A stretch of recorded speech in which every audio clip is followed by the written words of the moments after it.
Hey everybody, it's Miranda here with a design team project for Discount Paper Crafts Etsy store, and I created this piece especially for the Graphic 45 design team call.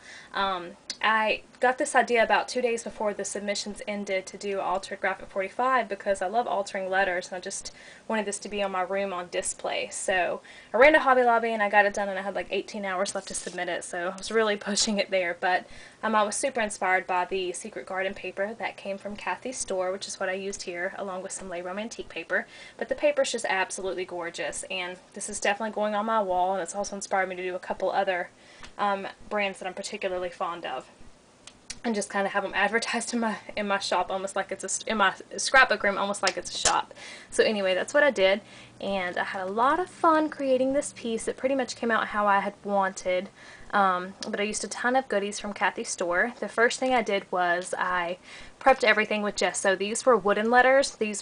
This was paper mache, and these were, the reason I got the wooden ones is because they were smaller than the paper mache ones, so it kind of went perfectly for what I had envisioned. So I lined everything with gesso first, and then I cut my paper to fit. I got the 8x8 paper stack from Kathy's store, and this G was about 8 1/4, so I had to use Labrum antique paper too. So I went ahead and lined all the inside areas and the outside with the Labrum antique paper, which I have a surplus of. And I distressed up the edges, and then I also went in with gesso all the way around. Hopefully you guys can see that. It's just gessoed all the way around. And then I lined the Secret Garden paper on there, and I knew I would have to figure out something to get it on there because it was too short. So I just had certain areas. I traced like this part of the G and then tore it, made it distressed. I traced up here a little bit, just all the way around so I could get, you know, it covered but still have the Labrum antique paper showing through, and it would be really shabby and distressed looking. So that's what I decided on. And I lined all of this with gesso as well, so it's really shabby and just kind of blends in really well. This is one of the dress forms, the Petaloo Mistables from Kathy's store. And I just went over it with gesso a little bit, but I wanted the chipboard color to show through, so I just highlighted a couple of little areas. This is some tulle trim from my stash, and I just pleated it all the way around and trimmed it down a little bit to make it look like it was just a little dress. And I really love that effect, and the color is just perfect for this paper. This is a little filigree metal piece that my friend had sent me, and I just put it there for like the belt. Let's see, I guess we'll start over here. I have a little Tim Holtz bauble dangling down here.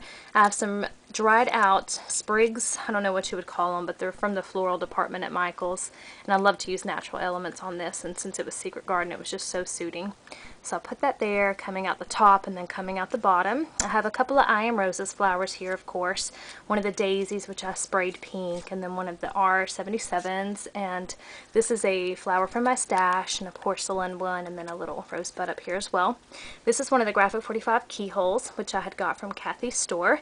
It's my last one, so I just went over it with a lot of white paint to just make it more shabby, and then kind of sanded it to get the brass to kind of come back out. I put some clock handles from an old clock I had altered coming out there on the side of the G. And if my camera quality is not as good as usual, y'all, I'm using a different one today.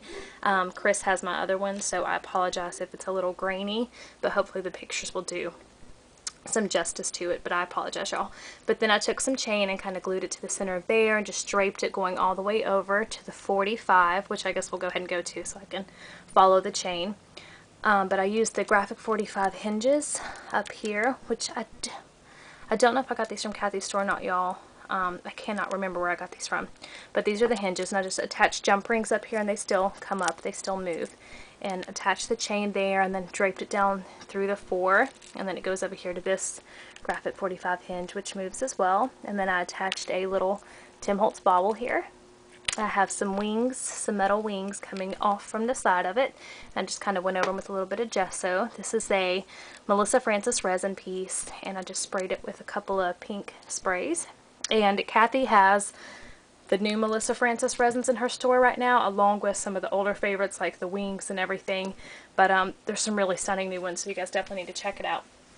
So for the 45, you guys know I love to use the metal foil tape. So I definitely wanted to do that. So I took the metal foil tape and I embossed it with one of my Tim Holtz embossing folders. It's that swirly pattern.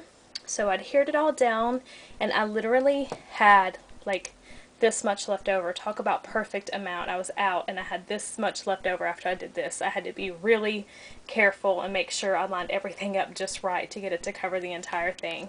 So it worked out perfectly. But once I had it all adhered down, once you emboss it, it's pretty seamless. Like, you can't tell where it starts and stops at. So that worked out really well. And then I just went over it with some gesso to highlight it and to kind of make it look more shabby and not so shiny and new. Kind of gives it a more realistic look to the metal foil tape.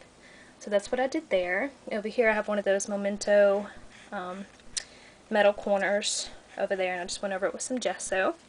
So over here I have a Tim Holtz clock key, which I'd got from Kathy's store a while back, and I just laced up the side of it with some seam binding, punched my holes in the paper, and just used white seam binding to line it up all the way, and tied a little bow, and then I just had the Tim Holtz clock key here in the center of it. And I also just dressed it up with some paint. This camera doesn't focus like I'm used to, but I hope you guys can see that.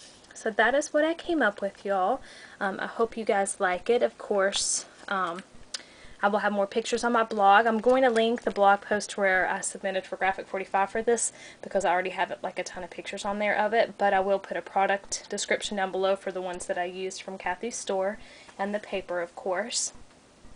So I hope you guys like it. I think I covered everything. If you have any questions on anything that I did, just shoot me a comment down below and I will get back to you as soon as possible. Alright, bye y'all.